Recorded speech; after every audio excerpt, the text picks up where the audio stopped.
ഇവിടെ എൻ്റെ ചെറിയ മോള് ആള് ഇങ്ങനെ മുട്ടുകുത്തി നടക്കുന്ന പ്രായമാണ്.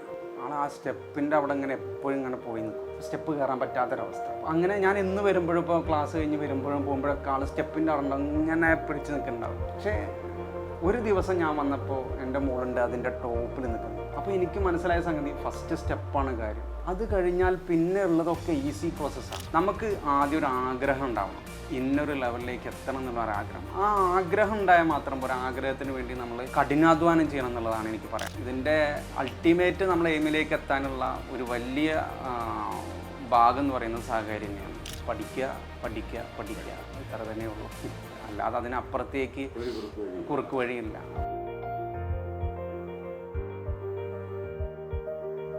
സ്റ്റേറ്റ് ടാക്സ് ഓഫീസർ പരീക്ഷയിൽ 1ാം റാങ്ക് കരസ്ഥമാക്കി സഹകാരി റേസ് ബസിന്റെ അഭിമാനം വാനോളം ഉയർത്തിയ ശ്രീ മുഹമ്മദ് റിയാസിനോടൊപ്പമാണ് ഇപ്പോൾ ഉള്ളത്. ശ്രീ മുഹമ്മദ് റിയാസ് സഹകാരി റേസ് ബസിലേക്ക് സ്വാഗതം. ഇപ്പൊ ഞാൻ പറയുന്നില്ല, കാരണം ഏകദേശം 2 വർഷം മുന്നേ സഹകാരി റേസ് ബസിലേക്ക് കടന്നു വരികയും അതിനോടൊപ്പം എന്താ പറയാ, കൂടുതൽ വാക്കുകളൊന്നുമില്ല, കൂടുതൽ വിവരണങ്ങളുടെ ഒന്നും ആവശ്യമില്ല.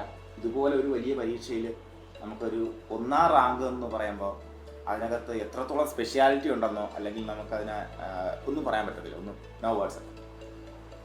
അപ്പോൾ എന്തായാലും മുഹമ്മദ് റിയാസ്, നമ്മുടെ ഇപ്പോൾ നിലവിലത്തെ ലൈഫിനെ കുറിച്ചും ഈ ഒരു അച്ചീവ്മെൻ്റ് ഉണ്ടായപ്പോൾ നമുക്ക് ആദ്യം ഫീൽ ചെയ്ത് എന്താണെന്നുള്ളതൊന്ന് ജസ്റ്റ് ഒരു 2 വാക്ക്. ഞാൻ സ്വദേശം പാലക്കാടാണ്.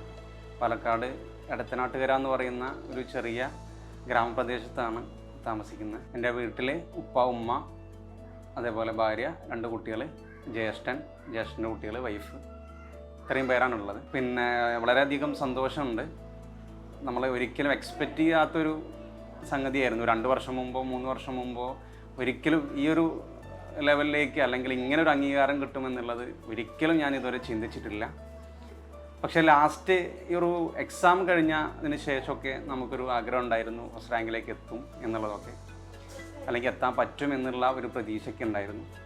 എന്തായാലും സഹകാരി എയറോസ്പേസ് എൻ്റെ ഈ ഒരു വിജയത്തിലെ ഒരു മുഖ്യ പങ്ക് തന്നെയാണ് സഹകാരിക്കുള്ളത്. സഹകാരിയോട് തീർത്താൽ തീരാത്ത നന്ദിയുണ്ട്. ശ്യാം സാറാണെങ്കിലും പിന്നെ ഫാക്കൽറ്റീസ് ആണെങ്കിലും എല്ലാവരും ഒരുപാട് നമ്മളെ സപ്പോർട്ട് ചെയ്തിട്ടുണ്ട്. ഞാൻ ശരിക്കും പറയുകയാണെങ്കിൽ എൻ്റെ ഒരു ലൈഫ് ഞാൻ അങ്ങനെ ഒരു അത്ര വലിയ ബ്രില്യൻ സ്റ്റുഡൻ്റ് ഒന്നും ആയിരുന്നില്ല, അല്ലെങ്കിൽ അല്ല എന്ന് വേണമെങ്കിൽ പറയാം. 10ാം ക്ലാസ്സിൽ ചെറിയ പെർസെൻറ്റേജ് മാർക്കുള്ള ഒരു 65-66%, ഒരു A+ പോലും എനിക്കില്ല അന്ന്. അങ്ങനെ ഇല്ലാത്ത ഒരാളാണ്. പിന്നെ +2 എത്തിയപ്പോൾ കുറച്ചും കൂടെ പഠിച്ച് പിന്നെ PGയിലേക്കും ഡിഗ്രിയൊക്കെ എത്തിയപ്പോൾ അത്യാവശ്യം നമ്മൾ കവർ ചെയ്യേണ്ട രൂപത്തിലെത്തി. ഇവിടെ എൻ്റെ ഒരു ആഗ്രഹം എന്ന് പറയുന്നത് ശരിക്കും കോളേജിൽ ഒരു അസിസ്റ്റൻറ്റ് പ്രൊഫസർ ആവുകയായിരുന്നു. അപ്പോൾ അതിന് വേണ്ടിയിട്ട് ഞങ്ങൾ കഴിഞ്ഞ 2019 അസിസ്റ്റൻറ്റ് പ്രൊഫസർ പരീക്ഷയ്ക്ക് പഠിക്കുകയുണ്ടായി. ഇരുന്ന് നാട്ടിലുള്ള ഒരു കോച്ചിങ് സെൻറ്ററിൽ ഓഫ്ലൈനായിട്ട് നമ്മൾ പോവുകയുണ്ടായി. പക്ഷേ നിർഭാഗ്യകരമെന്ന് പറയട്ടെ, ആ ഒരു സംഗതിയിൽ നമുക്ക് സപ്ലിമെൻ്ററി ലിസ്റ്റും കൂടെ വരാൻ സാധിച്ചില്ല കോളേജിൽ. ഞാൻ ഏറ്റവും തളർന്ന നിമിഷങ്ങളായിരുന്നു അത് ശരിക്കും പറയുകയാണെങ്കിൽ. പക്ഷെ അതിന്ന് നമ്മൾ ഒരു മോട്ടിവേഷൻ എന്ന് പറഞ്ഞ് സെൽഫ് മോട്ടിവേറ്റഡ് എന്ന് വേണമെങ്കിൽ പറയാം. പിന്നെ നമ്മൾ ഓൺലൈൻ കോച്ചിങ്ങിൽ ചേർന്നോട് കൂടി ഒപ്പമുള്ള ഷമീം സാറും അതേപോലെ ശ്രീകുമാർ സാറും തന്നിട്ടുള്ള ഒരു ധൈര്യം. പിന്നെ ഞാനും ഷമീം സാറും അതേപോലെ ശ്രീകുമാർ സാറും ഒരുമിച്ച് ഒരിടത്ത് കൂടി പഠിക്കാൻ തുടങ്ങി. ചിലപ്പോൾ എനിക്ക് തോന്നുന്ന ഒരു ദിവസം കമ്പൈൻ സ്റ്റഡി എന്ന് പറഞ്ഞാൽ അന്ന് ഈ വീട് പണി നടക്കുകയാണ്. അപ്പം മുകളിൽ പോകും, അവിടെ ഇരുന്നിട്ട് രാവിലെ മുതൽ കൊറോണ കാലത്ത് നമ്മളിരുന്ന് വാട്സപ്പ് കോള് അല്ലെങ്കിൽ സാധാ കോള് ഏകദേശം ഒരു 3 മണിക്കൂർ 4 മണിക്കൂർ കണ്ടിന്യൂസ് ആയിരിക്കും. പിന്നെ 1/2 മണിക്കൂർ കഴിഞ്ഞ് പിന്നെ വിളിക്കും. കാരണം നമുക്കിതല്ലാതെ നമുക്ക് പറ്റില്ല, നമുക്ക് വേറൊരു ഓപ്ഷൻ നമ്മളെ മുന്നിലില്ല. എന്നാൽ ആ ഒരു കൂട്ടുകെട്ട് തന്നെയാണ് സത്യത്തിൽ ഇങ്ങനെ ഇതിലേക്ക് എത്തിച്ചത്. അപ്പോൾ ഒരു എയിം ഉണ്ടായിരുന്നു, ആ എയിമിലേക്ക് എത്താൻ പല കാരണങ്ങളുണ്ട്. പക്ഷേ അക്കാഡമിക് ആയിട്ട് നമുക്ക് പഠിക്കാൻ പറ്റുക, അല്ലെങ്കിൽ അക്കാഡമിക് ആയിട്ട് പഠിക്കുമ്പോൾ നമുക്ക് അതിനകത്തൊരു വലിയ എയിം ഉണ്ടാവുക. അപ്പോൾ അങ്ങനെ ഒരു ശരിക്കും ലേണിംഗ് പ്രോസസ്സ് നമുക്ക് ഒരു നമ്മുടെ ലൈഫിൽ ചേഞ്ച് ഉണ്ടാകുന്ന ലേണിംഗ് പ്രോസസ്സ് എപ്പോഴാണ് ഉണ്ടാകുന്നത്? എൻ്റെ ഒരു സംഗതി വെച്ചിട്ട് നമുക്കൊരു ഏരിയ ഉണ്ടാവും, ഏരിയ ഓഫ് ഇൻട്രസ്റ്റ്. അതിലേക്ക് കടക്കുന്ന പോയിന്റിൽ നമ്മൾ താല്പര്യം കൂടുന്നത്. എൻ്റെ ഓർമ്മ വെച്ചിട്ട് എനിക്ക് എൻ്റെ ഉപ്പ 4ാം ക്ലാസ്സാണ്, ഉമ്മ 8ാം ക്ലാസ്സാണ്. അപ്പോൾ വീട്ടിൽ നിന്ന് ആരും നിർബന്ധിച്ചിട്ടില്ല. ജ്യേഷ്ഠൻ്റെയൊക്കെ ഒരു വലിയ റോള് നമ്മളിലുണ്ട്. കാരണം നമുക്ക് ഒന്ന് വളരുന്ന സമയത്ത് തന്നെ ജ്യേഷ്ഠൻ അത്യാവശ്യം വീട്ടിലേക്ക് ചെറിയൊരു 10 രൂപ കിട്ടുകയാണെങ്കിൽ ഉമ്മേനെ ഏൽപ്പിക്കുന്ന ഒരു അവസ്ഥ ഉണ്ടായിരുന്നു. അപ്പോൾ അതുകൊണ്ട് നമുക്ക് കുടുംബത്തിൽ കുറേ ഭാരങ്ങൾ നമുക്ക് പൊതുവേ ഉണ്ടായിരുന്നില്ല, എനിക്കുണ്ടായിരുന്നില്ല. അപ്പോൾ അതിൻ്റെ റോൾ മുഴുവൻ ജ്യേഷ്ഠനായിരുന്നു. 10ാം ക്ലാസ് വരെ ഒരു ഓർഡിനറി സ്റ്റുഡൻറ്റ് മാത്രമായിരുന്നു, എക്സെപ്റ്റ് മാത്സിൽ ഒഴികെ. മാത്സിൽ ഞാൻ അത്യാവശ്യം എനിക്ക് ഒരു എബിലിറ്റി ഉണ്ടായിരുന്നു. അപ്പോൾ പിന്നെ അതുകൊണ്ട് തന്നെ ഞാൻ നേരെ +2 കൊമേഴ്സ് എടുത്തു. കൊമേഴ്സ് എടുത്തതാണ് എൻ്റെ ലൈഫിലെ ഏറ്റവും ടേണിംഗ് പോയിൻ്റ് എന്ന് ഞാൻ ഇപ്പോൾ വിശ്വസിക്കുന്നു. കാരണം ഒരു സയൻസോ അല്ലെങ്കിൽ വേറെ ഏതൊരു ഫീൽഡാണെങ്കിലും എനിക്ക് ഇത്ര ചോദിക്കാൻ പറ്റില്ല എന്നുള്ളത് ഷുവറാണ്, 100%. പിന്നെ 2019 ആയപ്പോൾ നമുക്കൊരു അസിസ്റ്റൻറ്റ് പ്രൊഫസർ വിളിച്ചപ്പോൾ സമയത്താണ് PSCയോടൊരു ക്രേസ് വന്നത്. അതോടുകൂടി പിന്നെ അതിലേക്കാണ്ട് ഇറങ്ങിയാണ് തിരിച്ചെന്ന് വേണമെങ്കിൽ പറയാം. പിന്നെ ഇതിൽ എനിക്ക് പറയാനുള്ളത്, അപ്പോൾ നമ്മൾ കുറേ ആളുകൾ ഇങ്ങനെ PSC കിട്ടുമോ, അല്ലെങ്കിൽ നമുക്ക് എനിക്ക് എന്നെ കൊണ്ട് പറ്റുമോ, എനിക്ക് ഇത്ര മാർക്കേ ഉള്ളൂ എന്ന് പറയാനുള്ളത് എനിക്ക് പറയാനുള്ളത്, നമ്മൾ ഏജ് ആയിരുന്നെങ്കിൽ ഒപ്പമുള്ള ശ്രീകുമാർ സാറ് തളർന്ന് പിന്നോട്ടിറക്കുമായിരുന്നു, മുന്നോട്ട് പോകില്ല. പിന്നെ പഠനം ഹൈ ഐക്യുള്ളാവണം എന്നില്ല. പിന്നെ നമ്മളെ ശ്രമമാണ്. നമുക്ക് ആദ്യം ഒരു ആഗ്രഹം ഉണ്ടാവണം, ഇന്നൊരു ലെവലിലേക്ക് എത്തണം എന്നുള്ള ഒരാഗ്രഹം. ആ ആഗ്രഹം ഉണ്ടായാൽ മാത്രം പോരാ, ആഗ്രഹത്തിന് വേണ്ടി നമ്മൾ കഠിനാധ്വാനം ചെയ്യണം എന്നുള്ളതാണ് എനിക്ക് പറയാനുള്ളത്. പ്രയത്നം നമ്മളില്ലെങ്കിൽ പിന്നെ തീർച്ചയായിട്ടും നമുക്കൊരു കാര്യമില്ല. അപ്പോൾ ഞാൻ പറയാറുണ്ട്, ഇപ്പോൾ കുട്ടികൾക്കൊക്കെ പറയാറുണ്ട്, ഇവിടെ എൻ്റെ ചെറിയ മോള് 1 വയസ്സാണ്. 1 വയസ്സായപ്പോൾ ആൾ ഇങ്ങനെ മുട്ടുകുത്തി നടക്കുന്ന പ്രായമാണ്. അപ്പോൾ മുട്ടുകുത്തി നടക്കുന്ന സമയത്ത് ആൾ ആ സ്റ്റെപ്പിൻ്റെ അവിടെ ഇങ്ങനെ എപ്പോഴും ഇങ്ങനെ പോയി നിൽക്കും, സ്റ്റെപ്പ് കയറാൻ പറ്റാത്തൊരവസ്ഥ. അങ്ങനെ ഞാൻ ഇന്ന് വരുമ്പോഴും, ഇപ്പോൾ ക്ലാസ് കഴിഞ്ഞ് വരുമ്പോഴും പോകുമ്പോഴൊക്കെ ആൾ സ്റ്റെപ്പിൻ്റെ അവിടെ ഉണ്ടാവും, ഇങ്ങനെ പിടിച്ച് നിൽക്കുന്നുണ്ടാവും. പക്ഷേ ഒരു ദിവസം ഞാൻ വന്നപ്പോൾ എൻ്റെ മോളുണ്ട് അതിൻ്റെ ടോപ്പിൽ നിൽക്കുന്നു. അപ്പോൾ എനിക്ക് മനസ്സിലായ സംഗതി, ഫസ്റ്റ് സ്റ്റെപ്പാണ് കാര്യം. അത് കഴിഞ്ഞാൽ പിന്നെ ഉള്ളതൊക്കെ ഈസി പ്രോസസ്സാണ്. അപ്പോൾ നമ്മളിതിലേക്ക് ഇറങ്ങി നമ്മൾ ആഗ്രഹം ഉണ്ടാക്കി കഴിഞ്ഞാൽ ഷുവറായിട്ടും നമ്മൾ എവിടെയെങ്കിലും എത്തും. ആഗ്രഹങ്ങളിലേക്ക് നമ്മൾ ലിമിറ്റ് ചെയ്യരുത്, ആ ആഗ്രഹങ്ങൾക്ക് വേണ്ടി പ്രയത്നിക്കും. ഉറപ്പായിട്ട് നമ്മുടെ ആഗ്രഹം എത്ര ഉയർന്നതാണെന്നറിയാം, സ്വപ്നം നമുക്ക് പരിധിയില്ല. നമ്മളൊരിക്കലും നമ്മുടെ ഡ്രീംസിന് പലരും നിശ്ചയിക്കാൻ പാടില്ല. അപ്പോൾ പലരും പറയും പറയാൻ എളുപ്പമാണ് സാർ, ചെയ്ത് കാണിക്കാൻ ബുദ്ധിമുട്ടാണെന്ന് പലരും തോന്നും. പക്ഷേ നിങ്ങളുടെ മുന്നിൽ ഇരിക്കുന്നത് അത്തരത്തിലൊരു എക്സാമ്പിളാണ്. അപ്പോൾ ഇതുപോലെ ഒന്നിലധികം ഒരുപാട് എക്സാമ്പിൾസ് നിങ്ങളുടെ മുന്നിലുണ്ട്. അപ്പോൾ നിങ്ങൾ ചെയ്യേണ്ടത്, അവർ ഫോളോ ചെയ്തത് എന്താണെന്ന് മനസ്സിലാക്കുക, അവർ ഫോളോ ചെയ്ത വഴി എന്താണെന്ന് മനസ്സിലാക്കിയതിന് ശേഷം അത് നമുക്ക് ഫോളോ ചെയ്യാൻ കഴിയുമോ ഒന്ന് റീതിങ്ക് ചെയ്യുക. അപ്പോൾ എസ്പെഷ്യലി നമുക്ക് അതിനകത്തൊരു ഈ എക്സലൻസ് കൊണ്ടുവരാൻ വേണ്ടിയിട്ട് നമ്മൾ എന്തൊക്കെ സ്മാർട്ട് മെത്തേഡ്സ് ആണ് അതിനകത്ത് യൂസ് ചെയ്യുന്നത്? ഇതിൽ എനിക്ക് തോന്നിയിട്ടുള്ളത്, ഒരു നോട്ടിഫിക്കേഷൻ വിളിച്ചു കഴിഞ്ഞാൽ ഏകദേശം അതിൻ്റെ സിലബസ് വരാൻ 1 വർഷം എടുക്കും. ഈ സബ്ജക്റ്റുകളിലൊക്കെ 1 വർഷം പൊതുവെ എടുക്കാറില്ല.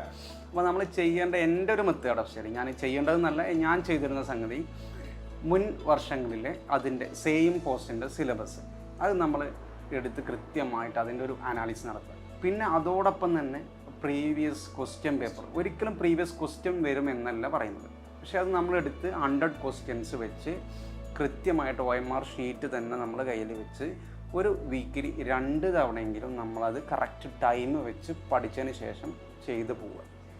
അങ്ങനെ ചെയ്തു പോകുമ്പോൾ നമ്മളെ ഒരു മാർക്കിംഗ് സ്റ്റൈല് മാറും, നമുക്ക് സ്പീഡ് കൂടും, പിന്നെ കോൺഫിഡൻസ് കൂടും. പലപ്പോഴും ചില ആളുകൾക്കുണ്ടാവും ഈ പരീക്ഷ എഴുതുമ്പോൾ OMR ഷീറ്റ് കാണുമ്പോൾ ഒരു ടെൻഷൻ ഉണ്ടാവും. നമുക്ക് ആ ഒരു നമ്മുടെ എക്സാം പാറ്റേണിൽ നമുക്കറിയാം, റാങ്ക് വരുമ്പോഴത്തേക്കും സെയിം മാർക്കാണെന്നുണ്ടെങ്കിൽ ആദ്യം ഫിനിഷ് ചെയ്ത റാങ്ക്.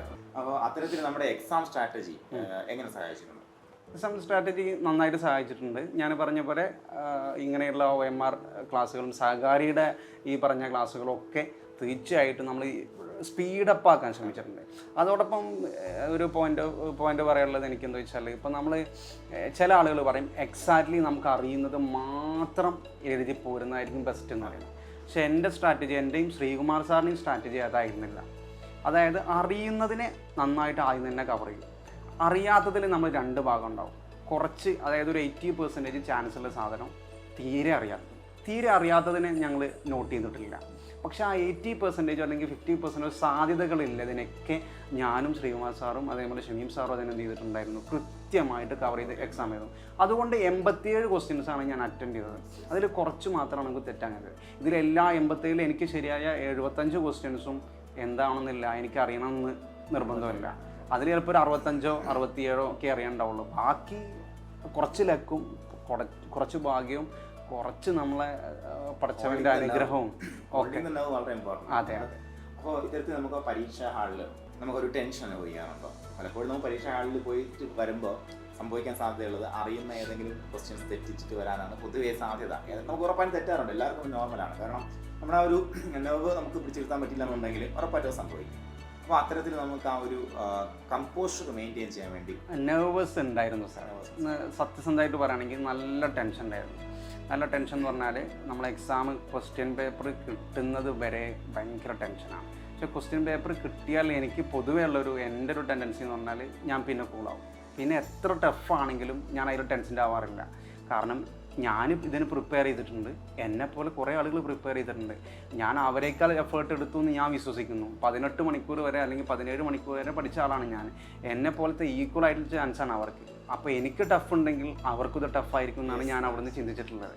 അപ്പോൾ സ്വാഭാവികമായിട്ടും നമ്മൾ പൊട്ടത്തരം ചെയ്യുന്നത് കുറയുന്നുള്ളതാണ്. ഇതിൻ്റെ ഇടയിൽ അറിയുന്ന 1-2 ക്വസ്റ്റ്യൻസൊക്കെ തെറ്റിയിട്ടുണ്ട്, പക്ഷെ അതൊക്കെ ബാക്കിയുള്ളതെന്ന് ഇല്ലാതായി എന്നുള്ളതാണ്. പിന്നെ കയറുന്ന സമയത്തൊന്ന് കൃത്യമായിട്ട് പ്രാർത്ഥിച്ചിട്ടൊക്കെ നമ്മൾ കയറുമ്പോൾ നമ്മുടെ ടെൻഷനൊക്കെ കുറയുന്നതാണ് എൻ്റെ ഒരു പ്രത്യേകിച്ച് പറയാനുള്ളത്. വളരെ ഇമ്പോർട്ടൻ്റ് ആയിട്ടുള്ള പോയിന്റ്. നമുക്ക് നമ്മളിൽ വിശ്വാസം ഉണ്ടാവും. എക്സാമിനേഷൻ്റെ ക്വസ്റ്റ്യൻ പേപ്പർ കിട്ടുമ്പോൾ നമുക്ക് പാടാണെന്നുണ്ടെങ്കിൽ എല്ലാവർക്കും പാടാണെന്ന് വിശ്വസിച്ച് കഴിഞ്ഞാൽ ആ ഒരു വിശ്വാസം നമ്മൾ മുന്നോട്ട് വെച്ച് കഴിഞ്ഞാൽ പകുതി പ്രശ്നം അവിടെ മാറി. ആ പ്രശ്നം മാറിയാൽ ബാക്കി നമുക്ക് തെറ്റാൻ സാധ്യതയുള്ള തെറ്റുകൾ കഴിവതും കുറഞ്ഞിരിക്കും എന്നുള്ളതാണ്. അപ്പോൾ ആ കാര്യത്തിൽ വിജയിച്ചു വന്നാലും ഫസ്റ്റ് റാങ്കിലേക്ക് നമുക്ക് എത്താൻ പറ്റും. സിലബസ് വന്നാൽ നമ്മളൊന്നും കൂടെ എനിക്ക് തോന്നുന്നത് സിലബസ് വന്നു കഴിഞ്ഞാൽ പിന്നെ ഏകദേശം ഒരു 90-75 ദിവസം ഉണ്ടാവുക. ആ ദിവസങ്ങളിൽ ശരിക്കും പറയുകയാണെങ്കിൽ നമ്മൾ ബാക്കി ആ എക്സ്ട്രാ അല്ലാത്ത, അതായത് അഡീഷണൽ അല്ലാത്ത ബാക്കിയൊക്കെ നമ്മൾ കവർ ചെയ്ത് ഒരു 2 തവണയെങ്കിലും റിവിഷൻ കഴിയണം. ഒരു തവണ വായിച്ചത് കൊണ്ടൊന്നും അറിയില്ല. ഒരു 3 times 4 times എങ്കിലും നമുക്ക് റിവിഷൻ ചെയ്യാൻ കഴിയണം. അങ്ങനെയാണെങ്കിൽ ഒരു പക്ഷേ നമുക്ക് നമ്മൾ വിചാരിച്ചതിനേക്കാൾ റിസൾട്ടിൽ എത്താൻ പറ്റും തന്നെയാണ് എനിക്ക് തോന്നുന്നത്. പിന്നെ കോൺഫിഡൻസ് നമ്മൾ ഉണ്ടാക്കുക, പിന്നെ ആദ്യം സ്റ്റെപ്പ് എടുക്കുക, നന്നായിട്ട് പ്രയത്നിക്കുക. ഇതൊക്കെ തന്നെയാണ് ഞങ്ങളുടെ കുറുക്ക് വഴി എന്ന് പറയുന്നത്. അല്ലാതെ അതിനപ്പുറത്തേക്ക് കുറുക്ക് വഴിയില്ല. പഠിക്കുക ഇത്ര തന്നെയുള്ളൂ. അപ്പോൾ ഈ റിസൾട്ട് എന്ന് പറയുമ്പോൾ അറിയാമല്ലോ, അത് ഒരുപാട് ഘടകങ്ങൾ നമുക്ക് ഒരുമിച്ച് ചേർന്ന് വന്നാലേ നമുക്ക് ഇതേപോലൊരു ഗോൾഡൻ മൊമെൻറ്റിലേക്ക് നമുക്ക് എത്തിച്ചേരാൻ പറ്റത്തുള്ളൂ. നമ്മുടെ STO പരിശീലനം തുടങ്ങിയതിന് ശേഷം, മാത്രമല്ല എസ്പെഷ്യലി സിലബസ് വന്നതിന് ശേഷം അറിയാമല്ലോ 10ഓളം പേജുള്ള സിലബസാണ് നമുക്ക് പറഞ്ഞത്. അപ്പോൾ അന്ന് എന്ന് പറയുമ്പോൾ നമ്മുടെ പ്രധാനമായിട്ടും ഉള്ള ഫാക്കൽറ്റീസ് എല്ലാം രാത്രിയും പകലൊന്നും ഇല്ലാതെ വർക്ക് ചെയ്യുകയും അതിനോടൊപ്പം അപ്പോഴും നമ്മുടെ സ്ട്രാറ്റജിയൊന്നും നമ്മൾ വിട്ടുപോയില്ല. ഡെയിലിയുള്ള എക്സാമിനേഷൻ്റെ ലിമിറ്റേഷൻ കാര്യങ്ങളൊന്നും വിട്ടുപോയില്ല. അപ്പോൾ ആ ഒരു വർക്ക്, ആ ഒരു ടൈമിലെ ഒരു പ്രശ്നം എങ്ങനെ ഹാൻഡിൽ ചെയ്തു? കാരണം ഇത്രയും ക്ലാസ്സുകൾ വരുന്നുണ്ട്, അതുപോലെ ഈ ഒരു സ്ട്രാറ്റജി കൃത്യമായിട്ട് ഫോളോ ചെയ്യാൻ പറ്റുമോ, അതുപോലെ അത് നമുക്ക് ഹെൽപ്ഫുൾ ആയോ, ഇതെങ്ങനെയാണ് എന്നുള്ളതായോ? നമ്മൾ ടൈം ശരിക്കും ഇല്ല, പക്ഷെ ടൈം ഉണ്ടാക്കുകയാണ് വേണ്ടത്. വർക്ക് ഉണ്ടാവും, നമ്മളെ പേഴ്സണൽ കാര്യങ്ങളുണ്ടാവും, പിന്നെ ബാക്കിയുള്ള ഒരുപാട് കാര്യങ്ങളുണ്ടാവും. അപ്പോൾ ആ ടൈം ഉണ്ടാക്കി നമ്മൾ മാറ്റി വെച്ചിരുന്നു. പിന്നെ സഹകാരിലേക്ക് വരികയാണെങ്കിൽ നമ്മൾ കോച്ചിങ്ങിന് ചേർന്ന ഉടനെ നമ്മുടെ ക്ലാസ്സുകൾ സ്ഥിരമായിട്ട് കിട്ടിയിരുന്നു. അതിനൊരു കൃത്യമായിട്ടുള്ള പാറ്റേൺ ഉണ്ടായിരുന്നു, ഒരു ടൈം ഉണ്ടായിരുന്നു. ആ ടൈമിൽ ഈ ക്ലാസ്സുകൾ കേൾക്കും. പിന്നെ ആ ക്ലാസ്സുകൾ കേട്ടതിന് ശേഷം എക്സാമുകൾ ഉണ്ടാവും. ആ എക്സാമുകൾ സത്യം പറയുകയാണെങ്കിൽ നമ്മൾ കൃത്യമായിട്ട് എല്ലാ എക്സാമുകളും ഞാൻ അറ്റൻഡ് ചെയ്യുമായിരുന്നു. അപ്പോൾ നമ്മുടെ എക്സാം എഴുതുമ്പോൾ തന്നെ എനിക്ക് തോന്നുന്ന മിക്കതിലും എനിക്ക് എന്തുകൊണ്ടോ അതിൽ നമ്മൾ റാങ്ക് കാണിക്കും. അപ്പോൾ ഒരു 90% എനിക്ക് അതിൽ ഫസ്റ്റ് തന്നെ കാണിച്ചിട്ടുണ്ട്. അത് നമുക്കൊന്നും കൂടെ മോട്ടിവേറ്റഡാണ്. അപ്പോൾ നമ്മുടെ റാങ്ക് അതിലിങ്ങനെ കാണിക്കുന്നു. ഇപ്പോഴന്നെ നമ്മളതിൽ 1ാം റാങ്കാണ്. അതാണ് ഞാൻ തുടക്കത്തിൽ പറഞ്ഞത്, നമുക്കിത് പ്രെഡിക്റ്റ് ചെയ്യാൻ പറ്റുമെന്ന് പറഞ്ഞത്. നിങ്ങൾ ഇപ്പോൾ എത്ര പേര് ഫസ്റ്റ് റാങ്ക് അടിക്കാൻ സാധ്യതയുണ്ട് എന്നുള്ള കാര്യം. അപ്പോൾ അതൊരു വലിയൊരു ഘടകമായിരുന്നു.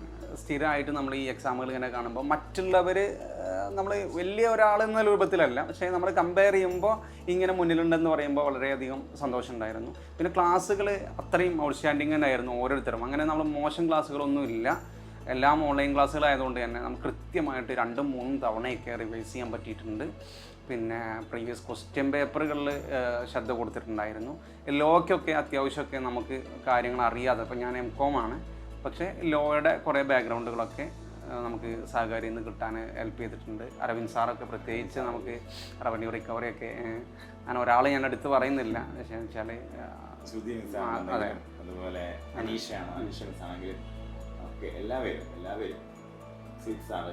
അതെ സ്വിച്ച് സാറ്, അതെ. അങ്ങനെ ക്ലാസ്സുകളും അതോടൊപ്പം തന്നെ എക്സാമുകളും ഇതിൻ്റെ അൾട്ടിമേറ്റ് നമ്മൾ എയിമിലേക്ക് എത്താനുള്ള ഒരു വലിയ ഭാഗം എന്ന് പറയുന്നത് സഹകാരി തന്നെയാണ്. അപ്പോൾ അത് ഇനി നിങ്ങളിലേക്കും, അപ്പോൾ ഇനി വരാൻ പോകുന്ന കുറേ ആളുകളിലേക്കും സഹകാരി വലിയ ഒരു കൂടപ്പിറപ്പായിട്ട് നിങ്ങളോടൊപ്പം ഉണ്ടാവുമെന്ന് ഉറപ്പാണ്. കാരണം ഞങ്ങൾക്കൊക്കെ അതിന് ഭാഗ്യം കിട്ടിയിട്ടുണ്ട്. അപ്പോൾ നിങ്ങളും നന്നായിട്ട് പ്രിപ്പയർ ചെയ്യുക, അതിനുവേണ്ടി ആഗ്രഹങ്ങൾക്ക് വേണ്ടി പ്രയത്നിക്കുക. ഈ ഒരു സഹകാരി നമുക്ക് ഒരുക്കി തന്ന ഒരു പ്ലാറ്റ്ഫോം ഉണ്ട്, അതിൻ്റെ ഒരു ഐഡിയയും അവർ കൊണ്ടുവന്നിട്ടുള്ള ഒരു സ്ട്രക്ചർ എന്ന് പറയുന്നത് ബ്രില്യൻ്റ് ആണെന്ന് വേണമെങ്കിൽ പറയാൻ പറ്റും. അപ്പോൾ അതിലേക്ക് നമ്മളാണ്ട് ചെന്ന് വെട്ടുന്നേ ഉള്ളൂ. അവർ നമ്മളെ മോൾഡ് ചെയ്തെടുത്തു. ശരിക്കും പറയുകയാണെങ്കിൽ നമുക്ക് ഒരു സ്ട്രഗിൾ എപ്പോഴും വരും. അപ്പോൾ നമ്മൾ എക്സാം നോട്ടിഫിക്കേഷൻ വിളിച്ചു കഴിഞ്ഞാൽ പഴയ സിലബസ് ആവും. അതുകൊണ്ട് നമുക്കത് പഠിച്ചെടുക്കാമെന്നൊക്കെ ചിന്തിക്കുന്നുണ്ടെങ്കിൽ അത് വെറുതെയാണ്. അപ്പോൾ ഞങ്ങളെ സിലബസ് വന്ന സമയത്ത് ലോ ഒരിക്കലും പ്രതീക്ഷിച്ചിരുന്നില്ല. പക്ഷെ പെട്ടെന്ന് അതെ IPC CRPC പോലെ ഉണ്ടായിരുന്നു. അപ്പോൾ സ്ട്രഗിൾ വരും. ആ സ്ട്രഗിളിനെ നമ്മൾ ഓപ്പർച്യൂണിറ്റി ആക്കി മാറ്റണം. അതാണ് നമ്മൾ ഏറ്റവും ആദ്യം ചെയ്യേണ്ട പരിപാടി. അതോടൊപ്പം തന്നെ ആഗ്രഹങ്ങളുണ്ട്, ഞാൻ നേരത്തെ പറഞ്ഞ ഒരു ആഗ്രഹങ്ങളുണ്ടാവുക, അതിനുവേണ്ടി പ്രയത്നിക്കുക, ഫസ്റ്റ് സ്റ്റെപ്പ് എടുക്കുക. പിന്നെ പഠനത്തിൽ കുറഞ്ഞ ഒരു സംഗതിയില്ല, സമയമില്ല എന്ന് നമ്മൾ പറയരുത്. സമയം മിനിമം ഒരു ദിവസം നമ്മളൊരു 7-8 മണിക്കൂർ അതിന് മാറ്റണം. നമ്മൾ ഉറക്ക സമയം ചിലപ്പോൾ കുറയ്ക്കേണ്ടി വരും. പിന്നെ പഠനത്തിൽ ഒരു സിസ്റ്റമാറ്റിക് സ്റ്റഡി കൊണ്ടുവരാം. എന്തെങ്കിലും പഠിച്ചതുകൊണ്ട് കാര്യമില്ല, അത് കുറേ വായിച്ചതുകൊണ്ടും കാര്യമില്ല. സിലബസ് അനുസരിച്ച് സിലബസിനുള്ളിലുള്ളതേ 99% വരുള്ളൂ. അപ്പോൾ സിലബസ് അറിഞ്ഞുകൊണ്ട് കൃത്യമായിട്ട് വർക്കൗട്ട് ചെയ്യുക. അതിൻ്റെ പ്രീവിയസ് ക്വസ്റ്റ്യൻ പേപ്പറുകൾ നോക്കുക. പ്രീവിയസ് ക്വസ്റ്റ്യൻ പേപ്പർ കണ്ടിന്യൂസ് ആയിട്ട് അത് വരും എന്നല്ല പറയുന്നത്, പക്ഷേ അത് നമുക്കൊരു പാറ്റേൺ മനസ്സിലാക്കാനും എങ്ങനെയാണ് ഇത് എങ്ങനെ എഴുതണം എന്നുള്ളത് മനസ്സിലാക്കാനും നമ്മളെ സഹായിക്കും. പിന്നെ ബാക്കിയൊക്കെ നമ്മൾ ദൈവത്തിനും ഒപ്പമുള്ള കൂട്ടുകാർക്കും നമ്മളെ വീട്ടുകാർക്കൊക്കെ വിട്ടുകൊടുക്കുക. അവർ നിങ്ങളെ ഹെൽപ്പ് ചെയ്യും എന്നുള്ളത് 100% ഷുവറാണ്. എൻ്റെയൊക്കെ സംഗതി എങ്ങനെയാണ്, തുടക്കം മുതലൊക്കെ നമുക്ക് നല്ല ബുദ്ധിമുട്ടുണ്ടായിരുന്നു. പക്ഷേ നമ്മളിതിലേക്ക് പഠനത്തിലേക്ക് ഇറങ്ങിയപ്പോൾ സപ്പോർട്ട് എന്ന് പറയുന്നത് ഹൈ ലെവൽ ഓഫ് സപ്പോർട്ടായിരുന്നു. എല്ലായിടത്തും സപ്പോർട്ടായിരുന്നു. അതുകൊണ്ട് തന്നെയാണ് ഇങ്ങനെ ഈ ഒരു 1ാം റാങ്കിൽ എത്താനുള്ള അവസരം ഉണ്ടായത്. സത്യസന്ധമായിട്ട് പറയുകയാണെങ്കിൽ വിജയത്തിലേക്ക് കുറുക്കു വഴികളില്ല. നമ്മൾ ആഗ്രഹങ്ങൾ ഉണ്ടാക്കുക, അതിനനുസരിച്ച് നമ്മൾ കഠിനാധ്വാനവും പ്രയത്നവും ചെയ്യുക. തീർച്ചയായിട്ടും ബാക്കിയുള്ളതൊക്കെ കൂടെ പോരും. അതിന് നിങ്ങൾ ആദ്യം ചെയ്യേണ്ടത് ഫസ്റ്റ് സ്റ്റെപ്പ് എടുക്കുക എന്നുള്ളതാണ്. നിങ്ങൾ ഇങ്ങനൊരു ആഗ്രഹം, അതിലേക്ക് ആദ്യം പടി എന്നുള്ള നിലയ്ക്ക് ഒരു കൃത്യമായിട്ടുള്ള ധാരണ ഉണ്ടാക്കിയെടുത്ത്, ഒരു സ്റ്റഡി പാറ്റേൺ ഉണ്ടാക്കിയെടുത്ത് അതിലേക്ക് നന്നായിട്ട് പ്രിപ്പയർ ചെയ്യുക. സമയമില്ല എന്ന് നിങ്ങൾ ഒരിക്കലും പറയാൻ പാടില്ല. ഒരു 7-8 മണിക്കൂർ നിങ്ങളതിന് മാറ്റി വയ്ക്കുക. 2 വർഷമോ അല്ലെങ്കിൽ 1.5 വർഷമോ നിങ്ങളതിന് മാറ്റി വെച്ചാൽ തീർച്ചയായിട്ടും നിങ്ങൾക്ക് വരാനും പോകുന്നത് നിങ്ങൾ വിചാരിക്കുന്നതിന് അപ്പുറത്തേക്കുള്ളൊരു സക്സസ് ആയിരിക്കും. പിന്നെ സിലബസ് അറിഞ്ഞ് പഠിക്കുക. പരമാവധി എക്സാമുകളും അല്ലെങ്കിൽ OMR സംഗതികളൊക്കെ നമ്മൾ പ്രീവിയസ് ക്വസ്റ്റ്യൻ പേപ്പറുകളൊക്കെ പ്രിപ്പയർ ചെയ്ത് അതിനനുസരിച്ച് കൃത്യമായിട്ട് വർക്കൗട്ട് ചെയ്ത് മുന്നോട്ട് പോയാൽ 100% റിസൾട്ട് ഉണ്ടാവും എന്നാണ് എൻ്റെ ഒരു പേഴ്സണൽ ഒപ്പീനിയൻ. അതോടൊപ്പം നമ്മൾ മാത്രം എന്നുള്ളതല്ല, ഒപ്പമുള്ള ആളുകളും കൂടെ, അവരെയും കൂടെ നമ്മൾ മുന്നോട്ട് കൊണ്ടുവരാൻ വേണ്ടിയിട്ട്. ചിലപ്പോൾ നമ്മളൊരു ഗ്രൂപ്പ് സ്റ്റഡി ആയിരിക്കും, അപ്പോൾ ഞാൻ കഴിഞ്ഞ മറ്റാൾ എന്നതല്ലാതെ നമ്മൾ അവരുടെ അടുത്ത് നമുക്കും കിട്ടണം, അതോടൊപ്പം നമ്മളെ കയ്യിൽ നിന്ന് അവർക്കും കിട്ടണം എന്നുള്ളൊരു ബോധമുണ്ടെങ്കിൽ അതിന് നമുക്ക് കൃത്യമായിട്ടുള്ള ഒരു റിസൾട്ട് എന്ന് പറയുന്നത് എല്ലാവരും തരും. നമ്മളൊപ്പമുള്ള സുഹൃത്തുക്കൾ തരും, ദൈവം തരും, അതേപോലെ തന്നെ നമ്മളെ വീട്ടുകാർ തരും. എല്ലാവരുടെ കയ്യിൽ നിന്നും നമുക്ക് അതിനുള്ള റിസൾട്ട് കിട്ടുമെന്നുള്ളതാണ് എനിക്ക് പറയാനുള്ളത്.